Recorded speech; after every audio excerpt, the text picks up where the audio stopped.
apa kabar? Ini sebagian Anda sudah ada yang sampai di Jakarta, tapi masih ada yang dalam perjalanan mudik dan ada yang mencoba menunda mudik gitu karena takut.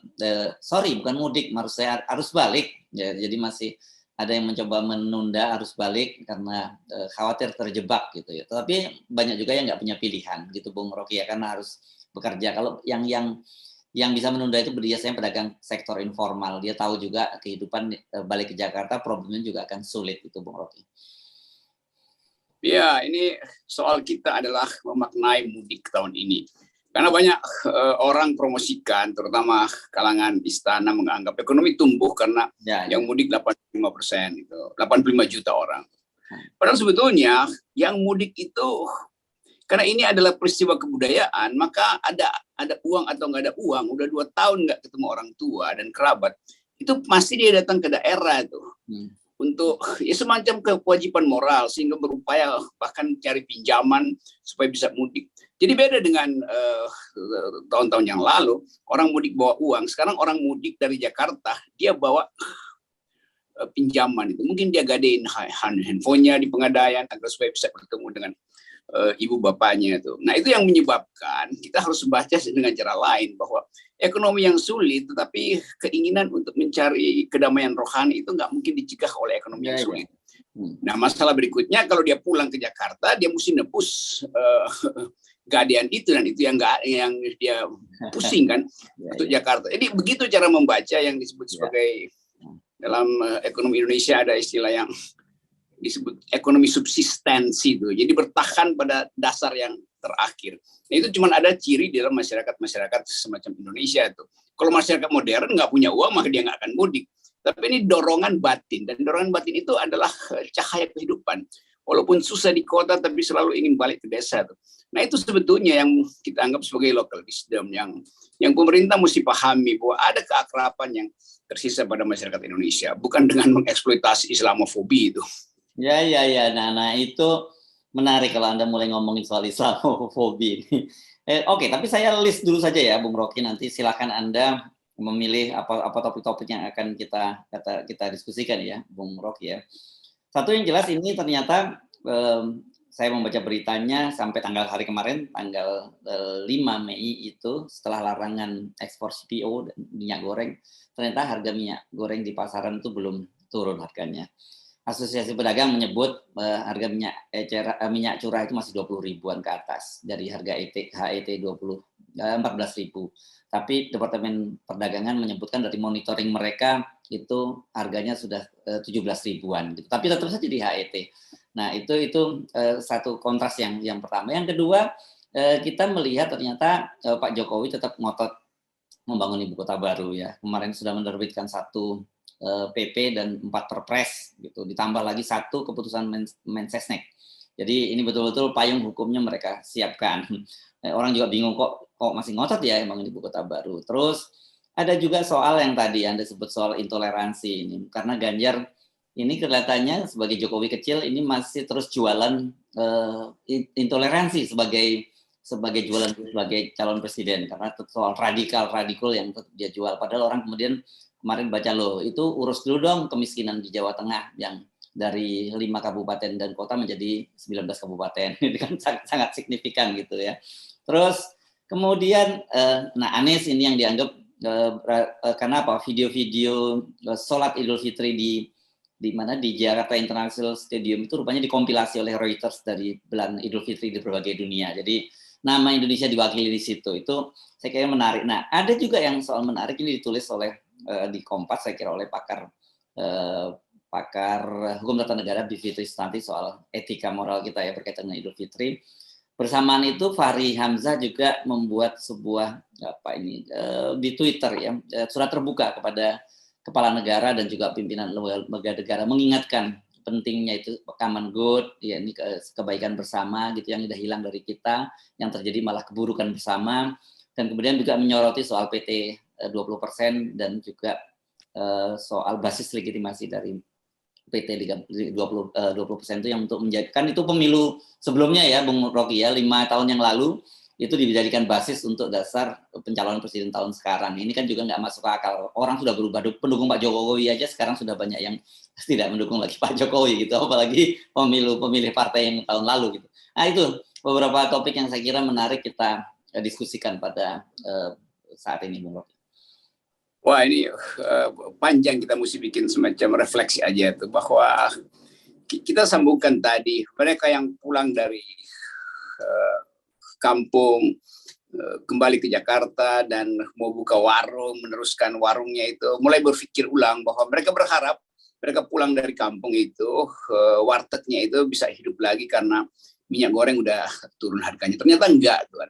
Demikian juga mereka yang kehilangan pekerjaan karena memaksakan diri untuk pulang kampung dengan menggadaikan barang-barangnya itu juga akan jadi komplikasi baru. Jadi pemerintah betul-betul nggak bisa melihat apa yang disebut sebagai justice, keadilan sosial. Pada tekanan ekonomi, ada tekanan ekonomi di desa dan balik ke Jakarta, tekanan itu akan makin besar karena lapangan kerja yang makin susut dan konsumen yang pasti makin terbatas karena harus menghemat.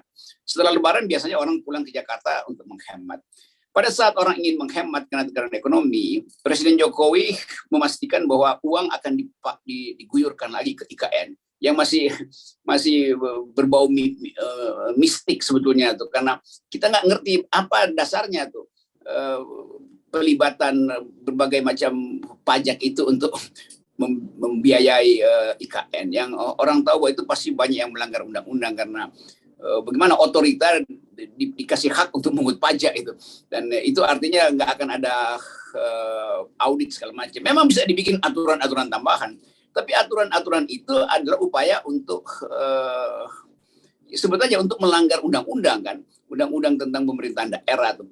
Jadi akal-akalan yang dasarnya adalah ambisi ini yang menyebabkan Presiden nggak punya lagi sense of reality itu. Dia nggak bisa tahu lagi apa keadaan masyarakat sebetulnya tuh.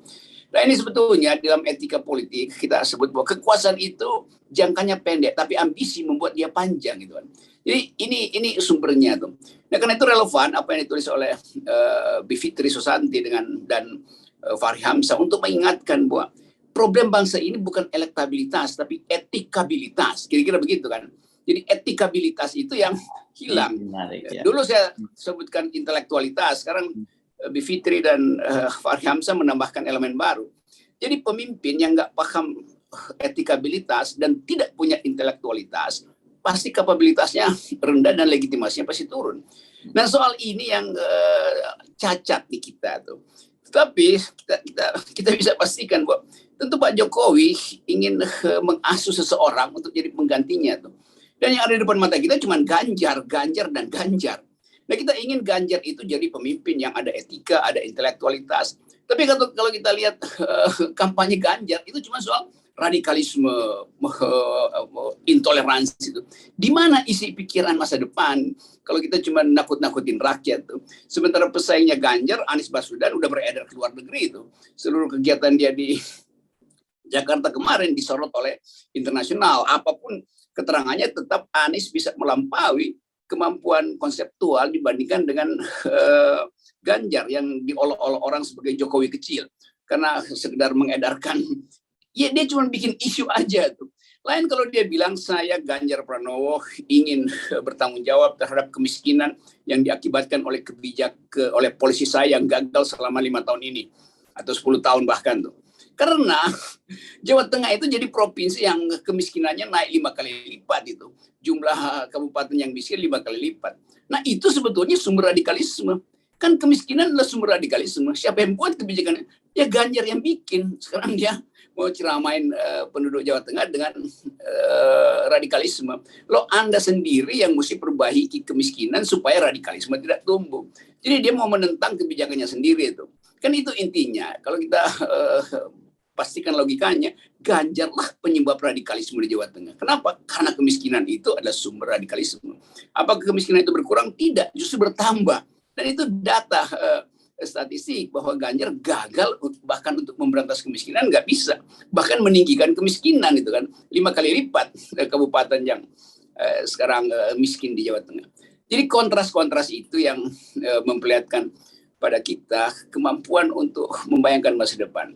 Masih untung ada Bivitri yang dengan tenang menganalisis keadaan, lalu mengucapkan sesuatu yang kemudian kita anggap sebagai, ya itu memang problem kita. Bukan elektabilitas, tapi etikabilitas. Demikian juga Fahri Hamzah, yang akhirnya juga harus menulis panjang untuk memberi refleksi pada bangsa ini. Jadi itu soal kita tuh. Oke, nah dalam situasi semacam ini kan kita kemarin selalu mengingatkan, satu, bahwa problem kita yang sangat serius itu adalah kohesi bangsa. Kedua, itu ada problem ternyata antara yang Anda sebut tadi itu, bahwa para pemimpin kita itu tidak terkoneksi dengan realitas. Atau saya sering sebenarnya menyebutnya sebagai begini, orang yang berada pada ketinggian itu mengalami disorientasi gitu ya. Jadi ketika dia melihat ke bawah, dia sudah tidak bisa membedakan tuh benda itu apa di bawah itu. Nah, dia mengalami jadi disorientasi. Terus yang berikutnya saya kira problem-problem persoalan yang bangsa yang sangat serius, ternyata Presiden Jokowi meskipun sudah kehilangan legitimasinya, baik dari sisi politik maupun juga sisi keberhasilan ekonomi, tapi masih terus ngotot melanjutkan pembangunan ibu kota baru. Yang orang sebenarnya sekarang sudah tidak benar-benar sampai pada kesimpulan, orang tidak bisa memahami sebenarnya apa sebenarnya yang ada di kepala Presiden Jokowi ini kok sehingga dalam situasi seperti sekarang tetap ngotot terus melanjutkan ibu kota baru itu. Saya sebetulnya nggak peduli apa yang ada di kepala Presiden Jokowi. Yang saya bingung apa yang ada di kepala Sri Mulyani itu, sehingga mangut-mangut aja ketika anggaran itu. Jadi intinya kan itu, sebagai kasir dia tahu balance sheet-nya itu bolong gitu. Dan menteri-menteri yang lain tentu ingin dapat limpahan dari proyek-proyek IKN karena di situ ada kepentingan partai. Kan semua menteri yang punya partai politik tentu berharap dapat proyek di situ tuh melalui partai politiknya tuh. Tapi Sri Mulyani kan seorang teknokrat yang ditrain hanya untuk menunjukkan rasionalitas dari kebijakan. Ini kebijakan irasional, in optima forma, dalam bentuk yang paling ngaco itu. Tapi Sri Mulyani diam-diam aja. Jadi kita nanti lihat bagaimana rakyat dipaksa lagi untuk dipajaki hanya untuk memuluskan ambisi dari Presiden Jokowi yang kebijakannya irasional tuh. Itu intinya. Jadi kita mau dengar apa keterangan Sri Mulyani tentang soal itu tuh. Atau orang-orang di sekitar Sri Mulyani yang paham tentang perencanaan public policy yang dasarnya justru mesti ethical policies atau didesain dengan konsep-konsep etis, itu enggak terlihat tuh. Jadi teknokrasi kita sebetulnya berlangsung secara teknis mata-mata tuh, tanpa ada evaluasi etis. Padahal teknokrasi, di belakang teknokrasi ada prinsip etis. Teknokrasi itu bukan sekedar keadaan teknis, tapi juga ada dukungan etis. Karena teknokrasi memerlukan legitimasi, dan legitimasi itu sumbernya adalah etika tuh. Bukan kalkulasi di atas kertas, siapa yang mau kita pinjam dari siapa, suku bunganya berapa, nanti bayar berapa, 20 tahun lagi bisa kita jual 5-6 BUMN. Kan itu bukan itu kan yang disebut teknokrasi itu. Jadi sekali lagi kita dipaksa untuk mengerti sesuatu yang dari awal kita anggap sebagai kedunguan. Jadi kedunguan inilah yang akan menjebloskan kita pada berantakannya kehidupan sosial dan kehidupan kebudayaan. Jadi sekali lagi ini soal-soal yang ada di depan mata kita itu menunjukkan bahwa Presiden Jokowi memang udah kalap. Nah, kalau dulu kita bilang bingung, ya masih mungkin. Ini dia udah kalap, dia nggak tahu keadaan, sama seperti orang yang tadi di ketinggian lalu kekurangan oksigen di ketinggian. Lalu sebetulnya dia mesti tutup cari jas hujan, dia justru buka bajunya, maka dia diserbu dingin. Itu biasanya orang kalap begitu, karena oksigen nggak ada, konsentrasinya hilang. Jadi begitulah kekuasaan, semakin tinggi semakin nggak dekat dengan realitas. Ya, nah kalau tadi Anda singgung, oke, Presiden Jokowi ini kelihatannya kalap dan tetap ingin mewujudkan ibu kota baru, kan sebenarnya dia berkepentingan untuk menyiapkan penggantinya. Dan kita tahu sejauh ini yang kita pahami adalah Ganjar Pranowo yang disiapkan. Tapi kan kita tahu juga dengan perkembangan politik terbaru ini kan Ganjar ini sekarang sudah jadi tunawisma politik lah. Gitu. Kenapa? Karena kalau dia berharap dari PDIP kelihatannya betul-betul dengan manuvernya Prabowo dengan Puan kemarin gitu, hampir dipastikan mereka sejauh sampai sekarang ini akan berpasangan begitu, kecuali ada perubahan-perubahan politik lain.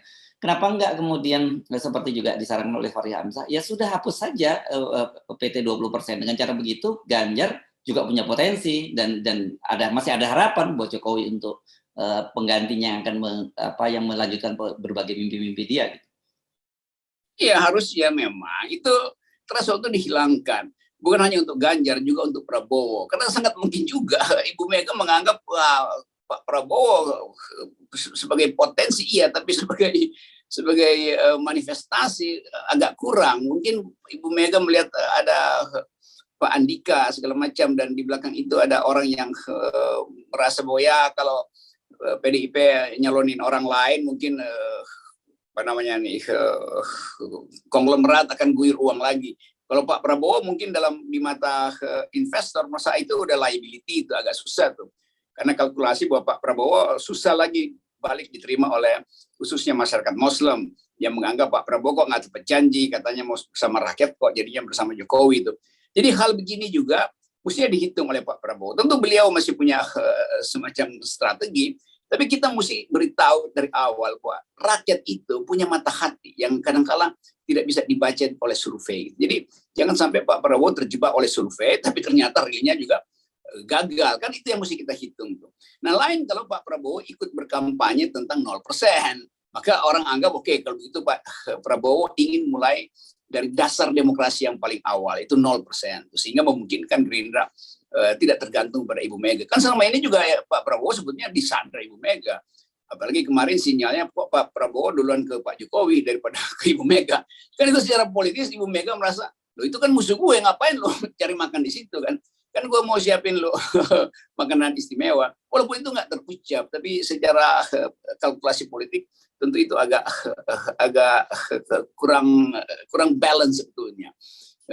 Bahkan sebelumnya beredar foto di mana Pak Jokowi mengabaikan Ibu Puan, nggak disalamin. Itu kan betul-betul kena pada Ibu Mega. Gila apa anak gue diabaikan. Padahal kelihatan betul wajah Pak Jokowi itu sengaja mengabaikan menyalami Ibu Puan. Dan itu dalam tradisi kebudayaan Jawa itu kalau nggak disapa itu artinya ada sesuatu yang betul-betul buruk di dalam pergaulan antar manusia. Jadi sekali lagi banyak hal yang kita evaluasi secara rasional, terutama soal IKN yang harusnya dibatalkan oleh Sri Mulyani. Tapi ada juga hal yang kita evaluasi berdasarkan kultur Jawa itu, bahwa Ibu Mega menyimpan kemarahan besar karena diabaikan oleh Pak Jokowi itu, dan Pak Prabowo mesti bisa baca itu sebagai sesama Jawa, dan kekuasaan itu kan selalu mesti dibaca dua lapis, yang di permukaan dan yang di bawah permukaan. Oke, ya saya banyak mendapat kiriman itu video-video itu, tapi saya masih mencoba menelusuri keabsahannya itu karena kelihatannya kalau lihat videonya mereka semuanya tidak pakai masker gitu. Ya kemungkinan besar itu video lama tapi coba kembali. Tapi tetap saja menarik ya karena orang membaca itu dari gestur tubuh gitu ya.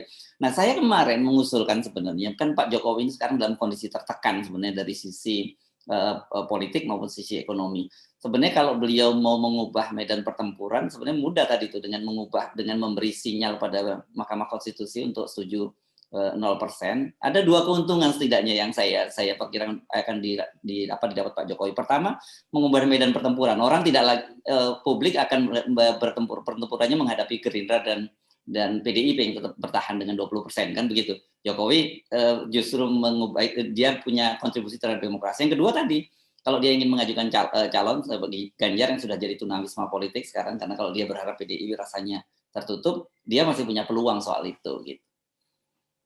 Ya, jadi kita balik aja pada kenormalan politik. Itu hanya bisa kita mulai kalau Pak Jokowi menghentikan ambisinya, ambisi yang irasional itu. Jadi selalu kita ingin uji kemana arah politik kita. Tentu kita bisa bikin kalkulasi macam-macam, bahkan kita bisa kalkulasi akan ada kekacauan politik sehingga triumvirat bisa muncul. Tapi kalau kita dari awal percaya bahwa 0% dan seluruh fasilitas demokrasi diasuh secara rasional, maka rakyat anggap oke, bahkan menuju 2024 aman itu. Tapi kelihatannya itu agak susah karena tadi saya katakan bahwa kekuasaan itu usianya pendek, tapi ambisi usianya panjang. Dan itu yang membahayakan ini. Iya. Tapi saya kira kita sudah mengajukan proposal pada mereka, dan sejak awal kita dengan sadar mencegah kalau terjadi konflik elit itu harusnya tidak sampai merambat ke bawah gitu ya. Karena itu kita selalu mengingatkan kohesivitas di level di grassroots itu penting sekali gitu ya, Bung Rocky, karena dalam berbagai pergolakan itu selalu yang menjadi korban itu kelas bawah, bukan lingkungan elit. Lingkungan elit setelah itu bisa baku atur. Ya, itu dilema kita tuh. Seolah-olah kita tetap membayangkan akan ada sesuatu yang diselesaikan secara etis. secara mulia itu. Tapi kelihatannya watak istana itu nggak mau lagi melihat sesuatu yang mulia. Bahkan mereka justru ambil risiko untuk mengorbankan konflik politik jalanan. Jadi ini yang pesan bisa kita sampaikan sambil menunggu hukum-hukum sejarah merapikan kembali jalan demokrasi. Ya. Oke. Ya, baik, terima kasih Bung Rocky. Dan jangan lupa tetap salam 0%.